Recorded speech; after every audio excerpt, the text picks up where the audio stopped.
Malcolm X is such an indelible figure. His voice is so unique and so clarion. And to hear him one time is to know his voice forever. I want to ask all of you, I guess, Keith, if I could start with you. What is it about Malcolm that so compels your scholarship, your investment, your passion, beyond what may seem obvious to the outside world? I grew up in Detroit, which Malcolm spent time in Detroit, in Lansing, Michigan, and I knew a lot of Malcolms growing up in Detroit. I knew a lot of people who had his journey, you know, went through criminal activities, went to prison. A lot of them came out okay, but most of them didn't come out like Malcolm. So seeing him as Malcolm represents an alternative for most of the people that I knew that they could have been. So that's, and I knew about Malcolm at a young age, growing up in Detroit, and believe it or not, a lot of older people, I was a kid, you know, like 6 or 7 years old, but they feared Malcolm. Black people feared what Malcolm could bring onto other black people. I remember people saying, you know, he's gonna get us all killed. As a little kid, I didn't know what was going on, but you know, I had a fear kind of him. But as I grew older and started understanding his message, it was like, you know, Funmilola, right, wrong, or indifferent, it cannot be denied that Malcolm's presence, his voice, and his genius and his wit affected whoever he was talking to or talking about. Talk to me a little bit about, as you understand, what was the nature of that effect? The nature of the effect is it arises the urgency, right, within the individual that's hearing Malcolm's message. You know, Malcolm was our shining prince. Malcolm, for me, when I was introduced to Malcolm's work, I would say maybe I'm about 18 years old, and I'm reading the autobiography of Malcolm X, and I'm transforming as I'm reading it, you see. And he offered for black folks of this time a beautiful, powerful definition of what it means to love self and love community. That's rich. Because that's rich. Black folks were getting limited definitions of what it means to love our community.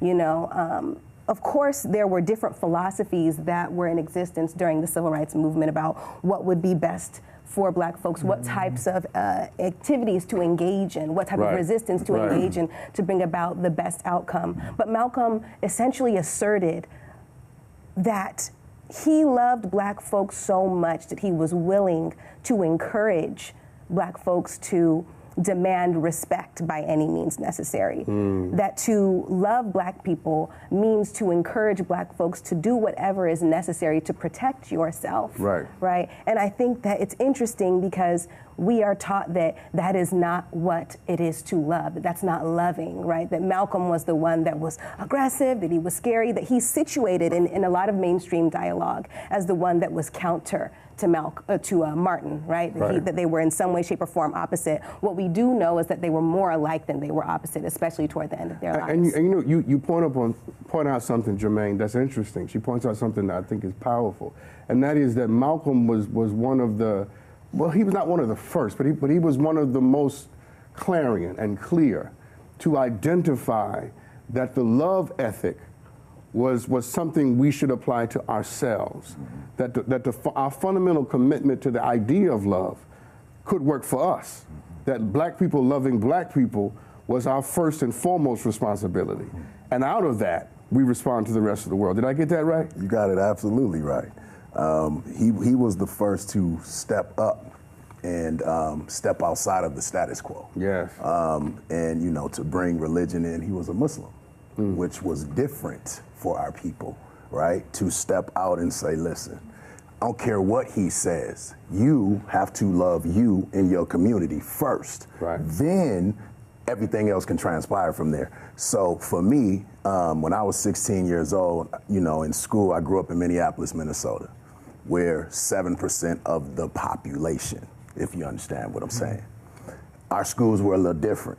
So to see a brother like myself standing up like that was like, whoa, I hadn't even seen a teacher like that. Wow. You understand? Wow. Yeah. So to see a brother, it changed me. Yeah. And I read his autobiography and I was like, whoa, like this blew me away. In high school, they didn't teach African American history in my high school. It wasn't required. You could take it as an elective. You could, right. if you chose to take it.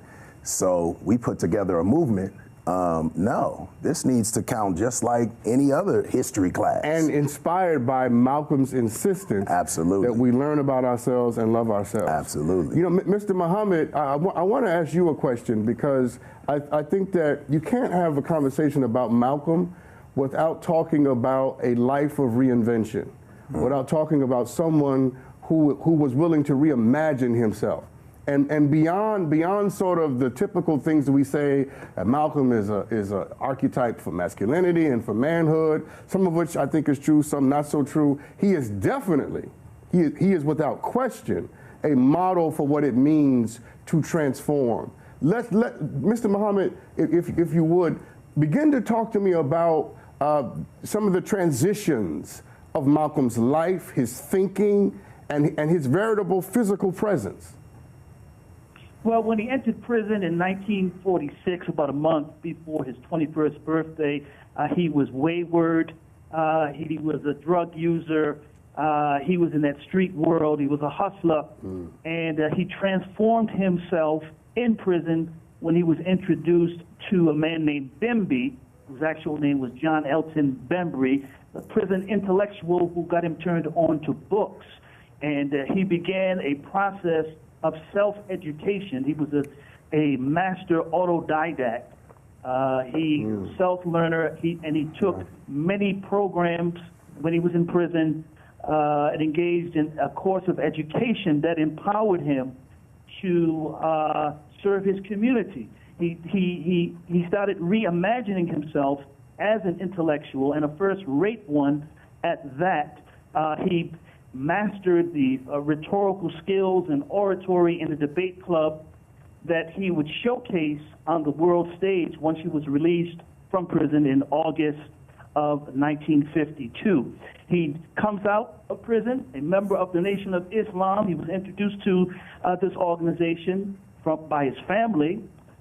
Most of his entire family had joined the Nation. Right. And he took the Nation to places that it could never go by virtue of his very fine education and his very fine mind and oratorical prowess that he possessed. You know, However, Mr. Muhammad, he got to a point. Just give me 1 second. To reinvent himself again once he saw the contradictions in the Nation of Islam. So he leaves the nation and or is put out, depending on what interpretation you take. And he journeys to Mecca, where he sees the universality of the human family, and he comes back to the States with an even broader perspective on the struggle of African Americans. He goes back to Africa again and meets with many African leaders who just give him a deeper understanding of the nature of our struggle here in America, and that it's not merely the issue of civil rights, rather it was an issue of human rights. Right. So he was always in the process of reinventing himself, trying to gain a deeper understanding. However, 3 days before his assassination, he gave an article which recorded in the epilogue of the autobiography of Malcolm X, wherein he said that I'm man enough to tell you right now, I don't know what my philosophy is, but I'm flexible. You know what's interesting about first let's thank him for that. I was trying to cut you off because I wanted to capture a certain part of what you said, and I'm going to ask you about this, Dr. Jody, and it's this, because we talk about Malcolm's transitions as it relates to his literal behavior, but what I'm interested, if you could help me trace, is philosophically, how is he changing? Philosophically, how is he growing? What principles, what new ideologies and what worldviews and heuristics by which he's looking out into the world that's changing? Because at the end of the day, knowing that Malcolm X changed won't help people change. Knowing how he did it and what he used to inspire him is the secret sauce to helping everybody that's watching this program. Yeah, I really identify with Malcolm X because of my dad's experience, which connects with, I think, his strength and power. My dad was sent away to prison 22 to 55 for possession and sale of marijuana, which he was going to rot in. He was going to be one of them uppity Negroes that did the full 55, 6'8" barrel-chested black man who they tried to find a way to stuff in a cage and forget. The only way he was going to get out was to pull down the books in the warden's own library, like Malcolm, autodidact, teaching himself the law, and then writing his own writs of habeas corpus, representing himself through the state courts, then through the federal courts. I'm standing with him as a 14-year-old 5 years later. He's arguing in front of an en banc panel of judges literally for his life, and I teach his case now in my criminal law courts, Armour versus Salisbury. He found the key to his own jailhouse door in the warden's own law books. He found the power of language. All he had was words and word work, and that's Malcolm's genius. He has, you know, Toni Morrison says we die, that may be the meaning of life, but we do language. That may be the measure of our lives. And Malcolm X. First of all, that's clapping. That's clapping. Say it again, please.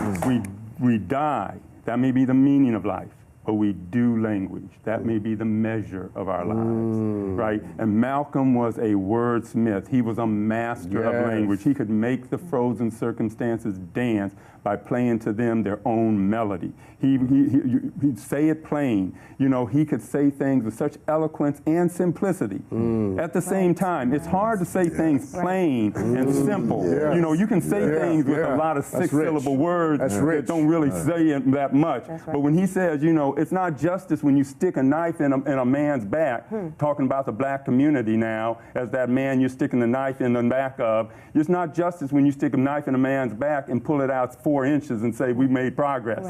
Or pull it out 8 inches and say, we made progress. You got to heal that wound. That's Malcolm. That's the kind of genius, the metaphorical genius that he had. Absolutely. I mean, that's so, absolutely.